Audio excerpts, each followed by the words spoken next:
Anak belajar daring dan ortu darting. Oleh Erlambang Rianto, wali murid dari Muhammad Haidar Rajat kelas 3C. Banyak cerita dan fakta terjadi di masa pandemi COVID-19 ini.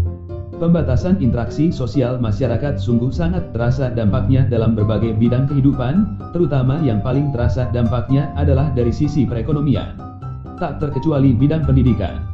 Keputusan pemerintah yang meliburkan atau memindahkan proses pembelajaran secara langsung dari sekolah, madrasah sampai ke jenjang perguruan tinggi menjadi pembelajaran tidak langsung di rumah secara online, daring, membuat banyak orang tua kelimpungan dalam pelaksanaan pembelajaran daring ini, terutama bagi orang tua yang anaknya masih dalam jenjang sekolah dasar madrasah ibtidaiyah. Jenjang pendidikan di mana pendampingan dalam pembelajaran masih sangat diperlukan. Dalam keluarga yang mengalami masalah kesulitan ekonomi di masa pandemi ini, bahkan dihadapkan kondisi banyaknya PHK besar-besaran terjadi, wirausahawan pun banyak yang mengeluhkan omset pendapatan yang menurun drastis. Maka, hal utama yang menjadi perhatian adalah memenuhi kebutuhan pokok, yaitu untuk makan sekeluarga. Sehingga untuk memenuhi kebutuhan makan saja begitu sulit, apalagi ditambah membiayai pembelajaran daring anak dengan membelikan HP dan kuota internet, pastilah sangat sulit terpenuhi. Terlebih lagi bagi para keluarga dengan kondisi ekonomi lemah, di mana kesehariannya disibukkan dengan kewajiban mencari nafkah, tetapi anak-anaknya masih bersekolah dengan keharusan menjalankan pembelajaran daring.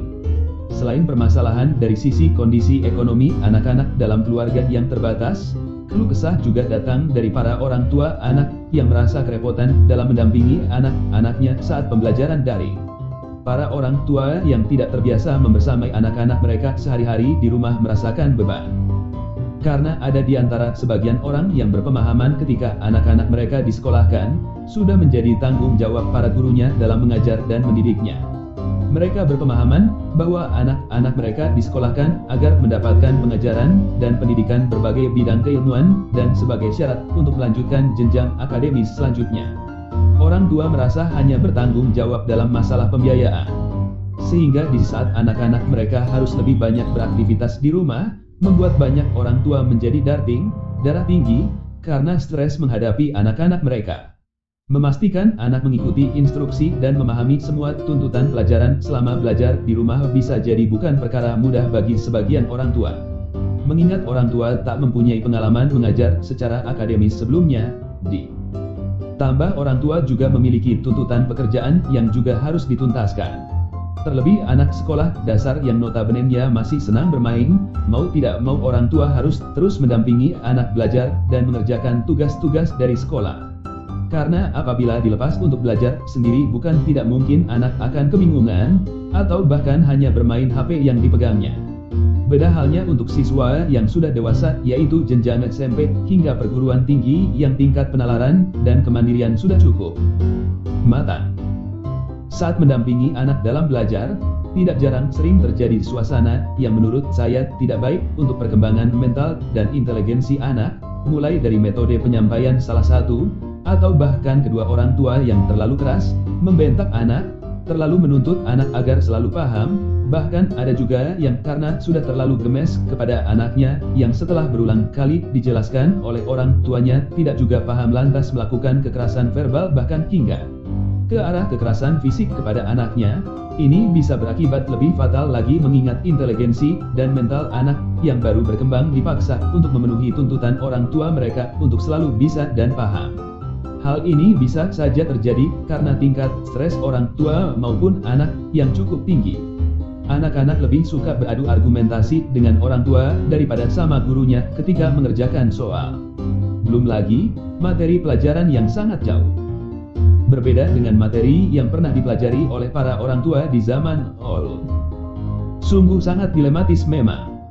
Di satu sisi orang tua harus mengumpulkan pundi-pundi rupiah untuk kelangsungan ekonomi keluarganya, dan waktu menjadi sangat berharga untuk menyelesaikan pekerjaan dan menghasilkan rupiah. Di sisi lain harus mendampingi anak untuk belajar dan mengerjakan tugas-tugas dari sekolah. Demikian pula seorang ibu rumah tangga yang mempunyai tugas mengurusi perbekalan suami, menyelesaikan pekerjaan rumah, dan juga ada pula yang bekerja membantu suami dalam menambah penghasilan sampingan rumah tangganya, juga tak luput dari kebingungan dalam membagi waktu. seringkali kondisi rumah menjadi semakin tidak nyaman karena hal tersebut. Pasalnya, masalah belajar di rumah yang berlarut tak hanya rentan membuat orang tua stres, anak pun bisa demikian. Terlebih terhadap anak yang kedua orang tuanya mempunyai pekerjaan yang mengharuskan untuk meninggalkan rumah dari pagi hingga petang dan anak hanya dalam pengawasan pekerja rumah tangga.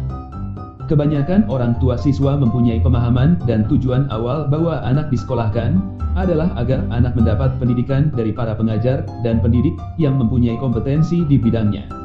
Setiap orang tua menginginkan anaknya diajar dan dididik oleh para guru yang cakap dalam bidangnya, mendapatkan jenjang pendidikan di sekolah yang mempunyai kualitas dan reputasi yang bagus. Karena bagi orang tua, masa depan anak adalah prioritas.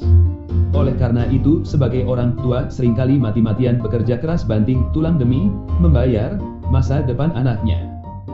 Dalam masa pandemi seperti saat ini di mana aturan dalam bersosialisasi dan berinteraksi langsung sangat dibatasi, sekolah perlu merancang pembelajaran yang bermakna, baik bagi anak, orang tua maupun guru sendiri.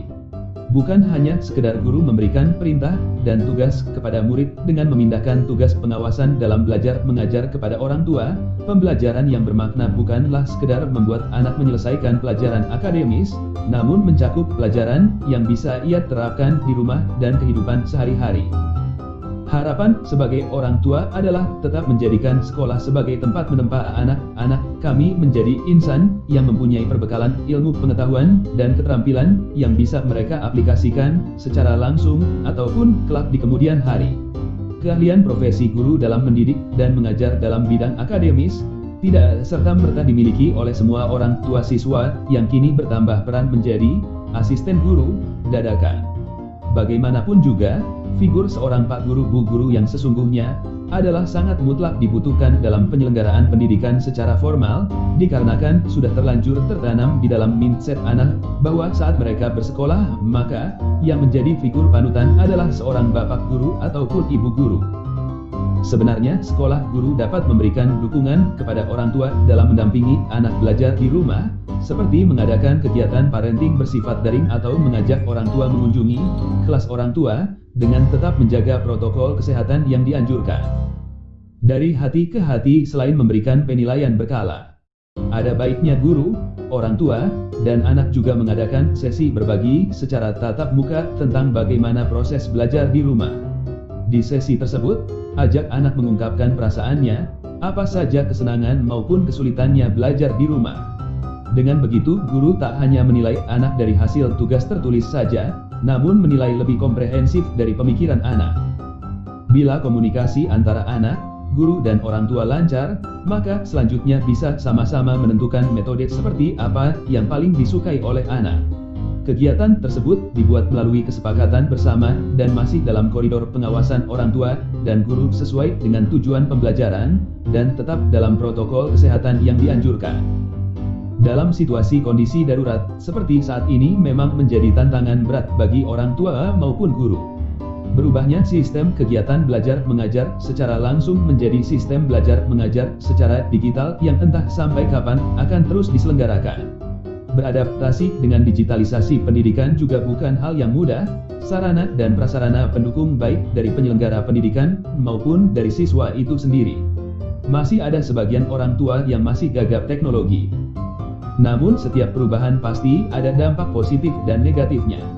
Kini orang tua jadi memiliki waktu yang lebih banyak bersama anak-anak, tetapi ada rasa kerinduan yang mendalam dari anak-anak untuk bisa kembali lagi bercengkrama dengan teman-teman sekolahnya. Tetapi bagi anak-anak, kerinduan suasana belajar di dalam kelas tak akan bisa tergantikan dengan hanya belajar dengan interaksi melalui media digital.